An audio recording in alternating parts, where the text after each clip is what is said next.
अब तक आपने YouTube में बहुत सारी वीडियोस देखी होंगे जिसमें चार्ट वगैरह के बारे में बातें की होंगी। मैंने अपने चैनल पर खुद टेक्निकल एनालिसिस के ऊपर मल्टीपल वीडियोस पोस्ट की हुई हैं, लेकिन ये वीडियो उन सबसे अलग है। यहाँ पर मैं आपको चार्ट नहीं बताऊंगा। देखिए, अगर आप ट्रेडिंग को गहराई से समझना चाहते हैं ना, तो आपको इस आज की वीडियो के कॉन्सेप्ट को ध्यान से समझना पड़ेगा।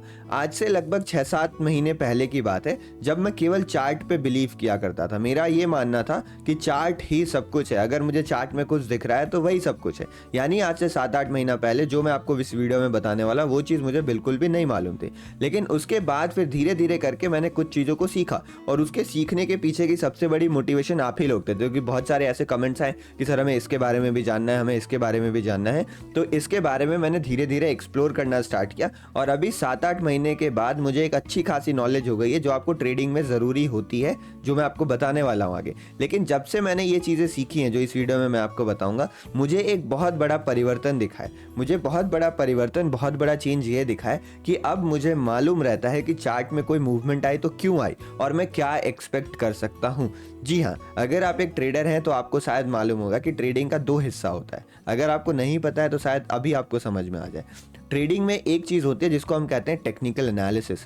टेक्निकल एनालिसिस को हम स्टडी ऑफ चार्ट भी मानते हैं, लेकिन उसके सिवा एक और चीज़ होती है जिसको कहा जाता है फंडामेंटल एनालिसिस। फंडामेंटल एनालिसिस में हम चार्ट पैटर्न्स को स्टडी नहीं करते हैं, हम कुछ ऐसे कारणों को, कुछ ऐसे रीजंस को स्टडी कर रहे होते हैं जिसका डायरेक्ट इम्पैक्ट आपको चार्ट पे देखने को पड़ सकता है। यानी हम कुछ ऐसे ट्रिगर्स देखते हैं, हम ऐसे कुछ न्यूज़ देखते हैं, कुछ ऐसे हम फंडामेंटल चीज़ें डेली चेक करते हैं जिसका प्रभाव डायरेक्ट हमारे स्टॉक मार्केट में पड़ता है। तो वो चीज़ें क्या हैं, आज के इस वीडियो में हम वही डिस्कस करने वाले हैं। आपने चार्ट के ऊपर बहुत सारी वीडियोस देखी होगी, बट बिलीव मी, इस वीडियो के बाद आपका चार्ट देखने का नजरिया और इम्प्रूव होने वाला है। तो चलिए बिना किसी देरी के स्टार्ट करते हैं। नमस्ते, मैं हूं शिवम मिश्रा, आप सभी का स्वागत करता हूं एफटीएस की एक नई वीडियो में, जहां पर हम सीखने वाले हैं वो फंडामेंटल चीजें जो हमें हर रोज चार्ट देखने से पहले देखनी चाहिए। अगर हम वो चीजें देखते हैं तो हमारी चार्ट की अंडरस्टैंडिंग, प्राइस एक्शन प्रेडिक्शन, कोई मूवमेंट क्यों आई, वो और इंक्रीज होने वाली है। फंडामेंटल एनालिसिस एक बहुत ही बड़ा अंडररेटेड सीक्रेट है स्टॉक मार्केट का, जो शायद ही कोई लोग इस्तेमाल कर रहे होंगे। लेकिन अगर आप हमारी लाइव स्ट्रीम ज्वाइन करते हैं तो आपको डेली ये पता चलता होगा किस तरीके से मैं कुछ 4-5 चीज़ें देखता हूँ और उसके बेसिस पे ये बताने की कोशिश करता हूँ कि स्टॉक मार्केट हमारा किस डायरेक्शन में जा सकता है। ये जो चीज़ें हैं वो पॉजिटिव है या नेगेटिव है, तो वो चीज़ें कौन सी है वो सब हम जानेंगे। लेकिन उससे पहले बस एक छोटा सा रिक्वेस्ट कि आप टेलीग्राम चैनल हमारा ज़रूर ज्वाइन कर लीजिएगा, क्योंकि टेलीग्राम चैनल में मैं इन सारी चीज़ों की रेगुलर अपडेट्स देते रहता हूं। तो लिंक हमारे डिस्क्रिप्शन में दिया हुआ है, कंप्लीटली फ्री है। और इसलिए भी ज्वाइन करने को बोल रहा हूं ना, क्योंकि बहुत सारे अनऑफिशियल टेलीग्राम चैनल जो स्कैम करते हैं आपके साथ, वो चल रहे हैं। तो प्लीज़, अगर आप ऑफिशियल चैनल ज्वाइन करना चाहते हो तो कृपया इसी लिंक का प्रयोग करें। बाकी सारे चैनल्स फेक है, नाम भी सेम रहेगा, सब कुछ सेम रहेगा, फिर भी वो चैनल्स फेक है। अब इससे पहले मैं आपको ये बताऊं कि आपको कौन सी वो चीज़ें हैं जो मार्केट खुलने से पहले देखनी चाहिए, ताकि आप ये समझ सकें कि मार्केट ऊपर जाएगा या नीचे। मैं आपको ये बताना चाहता हूं कि आखिर हम इन चीज़ों को देख ही क्यों रहे हैं। तो यहाँ पर मैं आपको बताना चाहूँगा कि आखिर ट्रेडिंग होती कैसे है। तो देखो, स्टॉक मार्केट में 2 लोग होते हैं। जो पहले लोग होते हैं उनको आप मार्केट मेकर कहते हैं। मार्केट मेकर मतलब जिसको आप स्मार्ट मनी भी बोलते हो। ये भाई साहब वो लोग हैं जो चार्ट को बनाने का काम करते हैं। तो चार्ट को बनाने का काम स्मार्ट मनी करते हैं। और दूसरे कौन से प्लेयर्स होते हैं? दूसरे आप मान लो रिटेलर्स होते हैं। रिटेलर्स का क्या काम है? हमारा काम यह है कि हम इस बने हुए चार्ट में ट्रेड करने की कोशिश करते हैं। यानी हम ये फाइंड आउट करने की कोशिश करते हैं कि जो चार्ट बनाने वाले लोग हैं वो किस डायरेक्शन में चार्ट बनाना चाह रहे हैं। तो एज अ रिटेलर हमारे लिए ज़रूरी ये होता है ना कि हम चार्ट पैटर्न्स को समझे, कैंडलस्टिक, इस सब चीज़ को समझ के हम प्रेडिक्ट करने की कोशिश करें या एनालाइज करने की कोशिश करें कि आगे की मूवमेंट क्या हो सकती है, और उस हिसाब से हम अपनी प्लानिंग करें। लेकिन कभी आपने सोचा है कि जो लोग खुद चार्ट बना रहे हैं उन लोग किस बेसिस पे ट्रेड करते होंगे? तो चार्ट बनाने वाले लोगों को तो चार्ट से कोई मतलब है नहीं। अगर चार्ट में हेड एंड शोल्डर पैटर्न बन रहा है तो उसको यही लोग बना रहे हैं, तो इनके लिए इसकी इंपॉर्टेंस क्या रहेगी? कुछ भी नहीं रहेगी अगर देखा जाए तो ये जो स्मार्ट मनी है ना, वो फंडामेंटल एनालिसिस के बेसिस पे ट्रेड लेते हैं। वो ये देखने की कोशिश करते हैं कि मार्केट की स्थिति क्या है, मार्केट ओवर वैल्यूड है, मार्केट की वैल्यूएशन क्या है। वो ये देखते हैं मार्केट में कौन सा न्यूज़ ज़रूरी है, कौन सा न्यूज़ खराब है। आपने देखा होगा किसी भी कंपनी का रिजल्ट अच्छा आता है तो वो कंपनी बहुत ऊपर की तरफ भाग जाती है। क्यों ऊपर की तरफ भागती है? क्योंकि यहाँ पे जैसे ही रिजल्ट अच्छा आता है ना, तो लोगों को ऐसा लगता है कि इस स्टॉक में और ज़्यादा वैल्यू ऐड हुई है, और अगर वैल्यू ऐड होती है तो जो स्मार्ट मनी है, जिनको आप मार्केट मेकर कहते हो, उनकी एंट्री होती है। तो कहीं ना कहीं मैंने जो अपने एक्सपीरियंस से सीखा है 7-8 महीने की, कि मार्केट में कोई भी बड़ा या छोटा मूवमेंट आता है ना, आप उसको एसोसिएट कर सकते हो कोई ना कोई बहुत इंपॉर्टेंट फंडामेंटल एनालिसिस के रीजन के ऊपर। तो अगर आपको वो रीजन पता रहे तो शायद ये मूवमेंट की प्रेडिक्शन और आसान हो जाएगी। फॉर एग्जांपल, मैं आपको एक बहुत इंपॉर्टेंट और इंटरेस्टिंग चार्ट दिखाने वाला हूँ। ये मेरे पास यहाँ पर अमेरिका का चार्ट है, ठीक है। ये मेरे पास यहाँ पर डाउ जोन्स का चार्ट है। अब बस मैं आपको एक चीज दिखाना चाह रहा हूँ कि पहले मैं आपको यहाँ पे ले चलता हूँ। तो देखिए, ये एक आपके सामने मैंने आर्टिकल ओपन किया हुआ है। ये आर्टिकल रूटर्स का है और यहाँ पे 1 नवंबर की डेट दी हुई है। तो 1 नवंबर को यहाँ पे एक न्यूज आती है कि Wall Street closes higher on evening of Fed decision. तो यहाँ पे जो फेड का मीटिंग हुआ था, फेड यानी अमेरिका का, जैसे इंडिया का आरबीआई है तो वैसे अमेरिका का आरबीआई है। तो इन्होंने, फेड ने अपनी डिसीजन सुनाया था कि मार्केट जो है वो, मतलब मार्केट नहीं, जो इंटरेस्ट रेट है, वो इंटरेस्ट रेट, उन्होंने अपना डिसीजन ये सुनाया था कि जो इंटरेस्ट रेट है वो इंटरेस्ट रेट हम हाइक नहीं कर रहे हैं। उन्होंने क्लियरली बोला कि हम इंटरेस्ट रेट नहीं बढ़ा रहे हैं इस बार, और हो सकता है फ्यूचर में कट करना हो कट करेंगे, बट अभी हम हाइक नहीं कर रहे हैं। तो ये जो नो हाइक का डिसीजन था, अमेरिकन मार्केट को इसकी चिंता बहुत ज्यादा सता रही थी। अमेरिकन मार्केट को ये समझ में नहीं आ रहा था कि भविष्य कैसा है, क्योंकि उससे पहले हम ऐसी बातें सुन रहे थे, हाइयर फॉर लॉन्गर का शब्द हमने सुना था, इतनी सारी चीजें हमने सुनी थी। तो उन सबके बावजूद लोगों के बीच में डर का माहौल था। लेकिन जैसे ये न्यूज आती है कि रेट्स नहीं बढ़ने वाले हैं, ये स्टॉक मार्केट के लिए बहुत पॉजिटिव साबित हुआ। और ये मैं आपको अमेरिका का चार्ट दिखा रहा हूं। ये अमेरिका का, आप देखो 30 अक्टूबर का डेट है, 30 अक्टूबर, 31 अक्टूबर और फिर 1 नवंबर। ये जो टाइम था ना, यही वो टाइम था जब फेड की मीटिंग चल रही थी और फेड का ये रिजल्ट आया था, फेड ने ये अनाउंस किया था। और उसके बाद आप ये अनस्टॉपेबल रैली देख रहे हैं, आप ये अनस्टॉपेबल रैली आप देख रहे हैं। तो इस रैली के पीछे आप क्या वजह मानोगे, अचानक मार्केट क्यों ऊपर जाने लगा? तो जो स्मार्ट मनी है ना, उन्होंने ये एनालाइज किया कि अगर रेट हाइक नहीं होता है तो अमेरिकन इकोनॉमी के लिए ये अच्छी खबर होगी, और अगर अमेरिकन इकोनॉमी के लिए ये अच्छी खबर है तो अमेरिका के जो स्टॉक्स हैं उनको ऊपर जाना चाहिए, क्योंकि उनकी वैल्यूएशन बढ़ेगी, जो कंपनी है उसका इंडिविजुअल प्रॉफिट बढ़ेगा, और अमेरिका में आपको एक जबरदस्त रैली देखने को मिली। यानी मैं आपको इतना समझाना चाह रहा हूँ कि जो मार्केट में जो भी कोई मूवमेंट आती है, आप उसको कोई ना कोई फंडामेंटल रीजन के बेसिस पे एसोसिएट कर सकते हो, जरूर आप एसोसिएट कर सकते हो। तो वो एसोसिएशन जो समझाना है वो इस वीडियो का मुद्दा है, कि मैं आपको ये समझा सकूं कि क्या क्या चीजें हैं जो हमें देखनी होती हैं, जिसकी मदद से हम प्रेडिक्ट कर सके कि मार्केट का मूवमेंट कैसा होगा।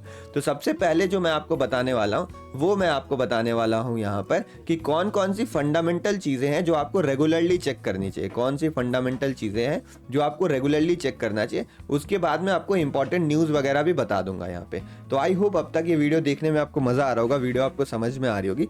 तो अगर वीडियो अच्छी लग रही है प्लीज लाइक कर दीजिएगा, वीडियो को लाइक करें ना करें, लेकिन अगर आपको ऑप्शन ट्रेडिंग सीखनी है और ऐसी ही नॉलेजेबल वीडियो चाहिए तो आप चैनल को सब्सक्राइब जरूर कर दीजिएगा। और अगर आप पुराने हैं फॉलोअर, सब्सक्राइबर, तो आपका बहुत बहुत धन्यवाद सब्सक्राइब करने के लिए, भरोसा करने के लिए। मैं आई होप आपकी जर्नी में कुछ एक्स्ट्रा ऐड कर पा रहा हूँ। चले बढ़ते हैं वीडियो में आगे, ठीक है। तो ये मेरे पास फंडामेंटल्स। अब आप देखोगे यहाँ पे मैंने ये वॉच लिस्ट बना रखी है। इस वॉच लिस्ट में मैंने वो सारी चीज़ें ऐड कर रखी है ना जो आपको देखना ज़रूरी है। तो अगर आपको इस वॉच लिस्ट का लिंक चाहिए तो आप फियरलेस ट्रेडर शिवम, अगर आप iOS में यूज़ करते हो तो माई इंस्टीट्यूट नाम का एप्लीकेशन है, माई इंस्टीट्यूट, और ऑर्ग कोड आपको डालना पड़ेगा, वो है LOPSR।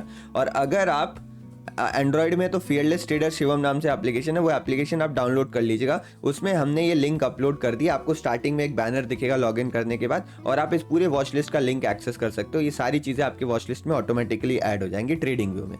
तो इस वॉच लिस्ट में क्या क्या चीज़ें हैं मैं आपको वो बताता हूँ यहाँ पे। तो अगर आप देखोगे, सबसे पहली चीज़ जो हमें देखनी होती है वो होता है क्रूड ऑयल। तो मैं 4-5 चीज़ें आपको बता रहा हूँ, उसमें सबसे पहली चीज़ जो है वो है कच्चा तेल। तो आपको क्रूड ऑयल के प्राइसेस डेली चेक करने हैं। अब क्रूड ऑयल के प्राइसेस हमें क्यों चेक करने होते हैं? आपको मालूम होगा जो हमारी कैपिटलिज्म वाली सोसाइटी है वहाँ पे अभी भी हमने बहुत सारे रिन्यूएबल एनर्जी सोर्सेज को टैप इन किया है, लेकिन अभी भी the major source of energy है वो कच्चा तेल ही है। अगर कच्चे तेल की खपत बढ़ती है तो ये माना जाता है इकोनॉमी इज ग्रोइंग, अगर कच्चे तेल की खपत कम होती है तो इकोनॉमी इज स्लोइंग डाउन। और अगर डिमांड सप्लाई का जो ये खेल है उसका डायरेक्ट इम्पैक्ट पड़ता है क्रूड ऑयल की कीमतों पे, कच्चे तेल की कीमतों पे। तो अगर कच्चे तेल की कीमत बढ़ेगी तो ज़्यादा चांसेस है कि महंगाई बढ़ेगी, कंपनियों को प्रोडक्शन करने में, रॉ मटेरियल मंगाने में खर्चा ज़्यादा लगेगा, तो इवेंचुअली उनका प्रॉफिट जो है वो कम होगा। तो इसीलिए क्रूड ऑयल देखना सबसे ज़्यादा ज़रूरी है। ऐसा माना जाता है कि इसका इन्वर्स रिलेशन है स्टॉक मार्केट के साथ। अगर कच्चे तेल की कीमत बढ़ती है तो स्टॉक मार्केट के लिए ये खबर बुरी होती है, ये खबर बुरी होती है। अब आप लोग सोच रहे हो कि सर ये सही है कि नहीं है, तो आपको ये दिख रहा है हमारा मार्केट भी काफ़ी ऊपर आया हुआ है और अमेरिका का मार्केट तो काफ़ी ऊपर आया हुआ है, जो मैंने आपको दिखाया। तो ये जो अमेरिकन मार्केट ऊपर आया ना, आप कच्चे तेल की कीमत देखो, कच्चे तेल की कीमत भी लगातार यहाँ पे गिरी है। ये फॉल आपको नजर आ रहा है, ये फॉल लगातार यहाँ पे आपको नजर आ रहा है, कच्चे तेल की कीमतें गिरी हैं। तो ये क्रूड ऑयल के गिरते दाम से अमेरिकन मार्केट को और ज़्यादा सपोर्ट मिला और इंडियन मार्केट को भी उससे सपोर्ट मिला। तो पहली चीज़ जो हम देखते हैं वो क्रूड ऑयल के प्राइसेस देखते हैं कि ये बढ़ रहे हैं या घट रहे हैं। अगर बढ़ रहे हैं तो हमारे लिए चिंता की बात है, अगर घट रहे हैं तो हमारे लिए बहुत अच्छी बात है। तो ये हो गया हमारा फंडामेंटल नंबर 1। अब फंडामेंटल नंबर 2 क्या है? फंडामेंटल नंबर 2 जो हम देखते हैं उसको हम डिक्सी कहते हैं। डिक्सी मतलब होता है डॉलर इंडेक्स। डॉलर इंडेक्स क्या है? डॉलर इंडेक्स जो बेसिकली ये वाला पैमाना है या फिर ये वाली जो चीज़ है वो केवल और केवल डेवलपिंग कंट्रीज़ के लिए ज़्यादा फायदेमंद है, कि जो कंट्री अभी डेवलप कर रहे हैं। For example India one of the fastest growing economy है वर्ल्ड की, हम बहुत तेज़ी से डेवलप कर रहे हैं। तो हमारे लिए ये पैमाना, ये चीज़ बहुत ज़्यादा ज़रूरी इसलिए हो जाती है क्योंकि हमारे जो मार्केट में पैसा है वो बाहर से आ रहा होता है, वो बाहर से हमारे पास पैसा आ रहा होता है। तो अगर डॉलर इंडेक्स बहुत ज़्यादा बढ़ जाएगा ना तो बाहर से पैसा कम आएगा। अभी मान लो कोई अमेरिका से $1 इंडिया में इन्वेस्ट करता है ना, तो इंडिया में जो इन्वेस्ट होगा वो 80 रुपए का होगा मान लो, और अगर वो $1 का प्रॉफिट बुक करके बाहर ले जाता है तो उसको, अगर मान लो वो 80 रुपए का प्रॉफिट बुक करता है तो उसे $1 मिलेगा। अब अगर हमारी करेंसी गिर जाए नीचे या फिर डॉलर बहुत ज़्यादा स्ट्रांग हो जाए तो उसको 100 रुपए का प्रॉफिट बुक करना पड़ेगा अमेरिका में $1 कमाने के लिए। तो आप समझ रहे हो, उनका तो बहुत ज़्यादा नुकसान हो जाएगा ना एक कन्वर्जन में ही। तो इसीलिए डॉलर इंडेक्स डेवलपिंग कंट्री के लिए बहुत ज़्यादा ज़रूरी होता है। और इसका भी जो रिलेशन है वो इनवर्स रिलेशन, तो डॉलर इंडेक्स का रिलेशन भी इनवर्स है। ये मैं आपको डॉलर इंडेक्स का चार्ट दिखाता हूँ। ये मेरे पास डॉलर इंडेक्स का चार्ट है जो अभी 102 के आसपास चल रहा है। तो डॉलर इंडेक्स चार्ट का भी सिंपल यही नियम है कि अगर ये डॉलर इंडेक्स गिर रहा है ना तो इंडिया के बाजारों के लिए, इंडियन मार्केट्स के लिए ये खबर बहुत ज़्यादा पॉजिटिव है। बट अगर ये डॉलर इंडेक्स ऊपर की तरफ बढ़ रहा है तो हमारे मार्केट के लिए ये खबर नेगेटिव है। हाल फिलहाल में आप लोगों ने देखा होगा कि एफआईआईज मतलब होते हैं फॉरेन इंस्टीट्यूशनल इन्वेस्टर, जो विदेशी लोग हैं हमारे मार्केट में इन्वेस्ट करते हैं, उन्होंने दबा के माल बेचा था, बहुत ज़्यादा सेलिंग करी थी। क्यों सेलिंग करी थी? क्योंकि जो डॉलर इंडेक्स था वो अपने ऑल टाइम हाइज के आसपास चल रहा था, लेकिन इसमें गिरावट आई। तो ये अक्टूबर महीने की बात बता रहा हूँ मैं, अक्टूबर महीने में उन्होंने दबा के सेलिंग करी थी, लेकिन नवंबर महीने में देखो, यहाँ से नवंबर महीना स्टार्ट होता है तो गिरावट हमें देखने को मिली, और इस गिरावट के कारण ना नवंबर महीने में उन्होंने नेट बाइंग करी है। तो इससे आपको डायरेक्ट फर्क पता चल रहा है मार्केट ऊपर जा रहा है, नीचे जा रहा है, क्या जा रहा है। ये सारी चीज़ें इन्वेस्टर के लिए देखना भी बहुत ज़रूरी है। अगर आप ट्रेडर हो तो ज़रूरी है ही, लेकिन इन्वेस्टर के लिए भी देखना इस सबको बहुत ज़्यादा ज़रूरी है। तो आई होप डॉलर इंडेक्स आपको समझ में आ गया होगा। उसके बाद जो हम देखते हैं वो हम देखते हैं बॉन्ड डील्स। ये मेरे पास बॉन्ड डील्ड है। बॉन्ड डील्स क्या होते हैं मैं आपको बताता हूँ। देखो, बहुत तरीके के मार्केट होते हैं। आपने जब म्यूचुअल फंड में इन्वेस्ट करा होगा, आपने सुना होगा कि ये म्यूचुअल फंड जब रिस्क रहता है तो बॉन्ड में इन्वेस्ट कर देती है, जब रिस्क नहीं रहता है तो स्टॉक मार्केट में इन्वेस्ट करती है। तो उसी तरीके से दो मार्केट होते हैं, एक तो स्टॉक मार्केट होता है या शेयर मार्केट आप कह लो, जो दूसरा मार्केट होता है ना वो सिक्योरिटीज़ का मार्केट होता है। सिक्योरिटीज़ का मार्केट मतलब जो देश की सरकार है, जो देश की गवर्नमेंट है, वो सिक्योरिटीज़ लॉन्च करती है कि भैया मुझे आपका पैसा चाहिए और आप ये ले लो, एक कागज़ ले लो जिसको मैं बॉन्ड कह रहा हूँ। जब तक ये आपके पास रहेगा ना तब तक मैं आपको कुछ इंटरेस्ट रेट दूंगा इसमें। मान लो मैंने एक बॉन्ड, मान लो एक एग्जाम्पल, मेरी सरकार है, ठीक है, मान लीजिए मेरी सरकार है, मैंने एक नया बॉन्ड निकाला, मैंने बोला कि ये बॉन्ड है 200 रुपये का, तो आप 200 रुपये मुझे दो और मेरे से एक बॉन्ड खरीद लो, और जब तक ये बॉन्ड आपके पास है ना तब तक मैं इस बॉन्ड पे आपको 2% का इंटरेस्ट रेट दूंगा, फिक्स्ड है वो, मैं इंटरेस्ट रेट आपको दूंगा। मतलब एक तरीके से मैंने आपसे लोन लिया और मैं आपको अपना इंटरेस्ट रेट भरूंगा, और जब मुझे बॉन्ड वापस करोगे तो मैं 200 रुपये आपको लौटा दूंगा, आपको लोन वापस कर दूंगा। तो एक तरीका होता है गवर्नमेंट का मनी रेज करने का, और इसको बहुत ही सेफ इन्वेस्टमेंट माना जाता है क्योंकि बहुत कम चांसेस होते हैं कि देश की सरकारें गिर जाए। तो अगर मान लो आपको बॉन्ड डील्स में मैं आपको बोल दूं कि भैया आप 200 रुपये में दो और मैं आपको हर साल 10% का रिटर्न दूंगा, तो आपको ऐसा नहीं लगेगा यार स्टॉक मार्केट में मैं क्यों रिस्क लूं, क्या पता मुझे पैसा मिले ना मिले, मैं बॉन्ड मार्केट में अपना पैसा लगा देता हूं।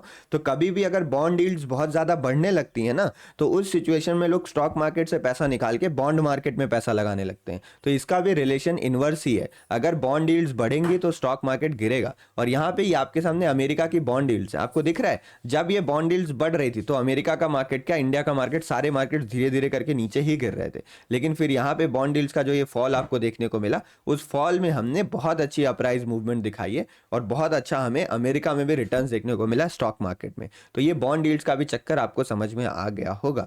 इसके सिवा अगर आप कुछ देखना चाहते हो तो आप गोल्ड को देख सकते हो कि गोल्ड के प्राइसेस कैसे मूव कर रहे हैं। गोल्ड के प्राइसेस का डायरेक्ट इंपैक्ट नहीं होता है स्टॉक मार्केट में, कोई इसका डायरेक्ट इंपैक्ट नहीं पड़ता कि गोल्ड के प्राइसेस बढ़ रहे हैं तो स्टॉक मार्केट को गिरना ही है, लेकिन किसी किसी सिचुएशन में बहुत इंपॉर्टेंट हो जाता है।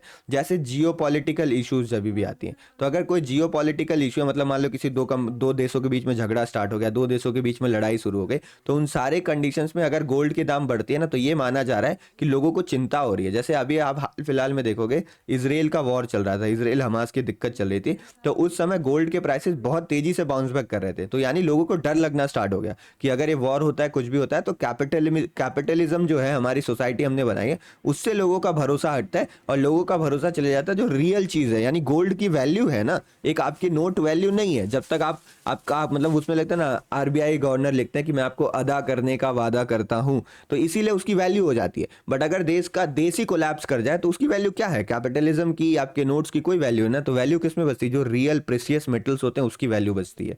तो इसीलिए गोल्ड में पैसा ज्यादा इन्वेस्ट होता है। तो इसका कोई डायरेक्ट इंपैक्ट नहीं है, बट इनडायरेक्टली किसी किसी सिचुएशन में ये भी आपको इंपैक्ट करता है। तो अगर आप ट्रेड करना चाह रहे हो ना, सुबह मार्केट खुलने से पहले डेली इन सारी चीजों को देखना जरूरी है। इसके सिवा एक और चीज पे आपको नजर रखनी चाहिए, वो है ग्लोबल मार्केट। ग्लोबल मार्केट्स में नजर रखने से आइडिया पता चल जाता है कि क्या होने वाला है। देखो, अमेरिका का जो मार्केट है ना, वो मदर ऑफ ऑल मार्केट्स है। तो सबसे पहले सबसे जरूरी वो अमेरिका का मार्केट है। अमेरिका का मार्केट खुलता है रात को 8 बजे। अब जब ये रात को 8 बजे खुलते हैं ना, तो ये इतने ढीठ हैं कि कभी ये दूसरे देश के ऊपर बहुत कम रिएक्शन देते हैं। इनके ऊपर जो ज्यादा, मतलब अमेरिका का मार्केट दूसरे देश पे कम फोकस करता है और इनका पूरा फोकस रहता है अपने देश पे कि हमारे देश में क्या खबर है, क्या न्यूज़ है। तो सबसे पहले मान लेते हैं अमेरिका का मार्केट खुलता है रात को 8 बजे। अब जो अमेरिका के मार्केट में हुआ रहता है ना, उस पर रिएक्ट कौन करता है? उस पर रिएक्ट करता है एशिया का मार्केट। एशिया का मार्केट मतलब चाइना, जापान, इन सब का मार्केट, जो लगभग रात को 2 बजे से खुलना शुरू हो जाते हैं। तो रात को 2 बजे से लेके 4 बजे तक ये मार्केट खुलते हैं, 2 बजे से लेके 4 बजे तक मार्केट खुलते हैं, और जो अमेरिका ने किया उसी पे रिएक्शन देते हैं। और उसके बाद हम खुलते हैं। हम कब खुलते हैं? हम 9 बजे खुलते हैं। तो इंडिया का मार्केट जो खुलता है वो 9 बजे खुलता है, और हम इन दोनों चीज पे रिएक्ट करते हैं। मोस्टली हम जो रिएक्शन देते हैं वो अमेरिका पे देते हैं, लेकिन एशिया को भी हम ध्यान में रखते हैं कि एशिया क्या रिएक्शन दे रहा है। और हमारे बाद कौन सा खुलता है? हमारे बाद खुलते हैं भैया यूरोप के मार्केट्स।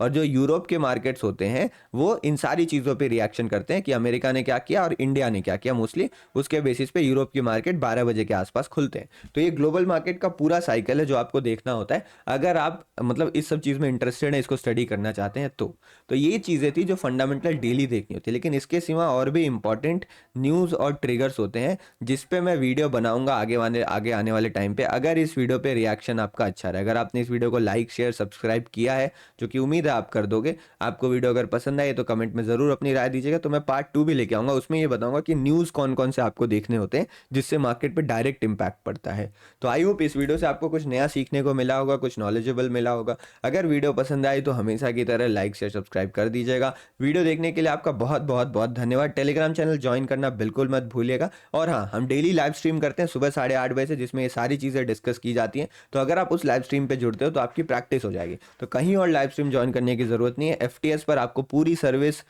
एकदम डिटेल तरीके से अच्छे से मिलेगी। तो you can join that live stream. धन्यवाद आप सभी का। जय हिंद, जय श्री राम।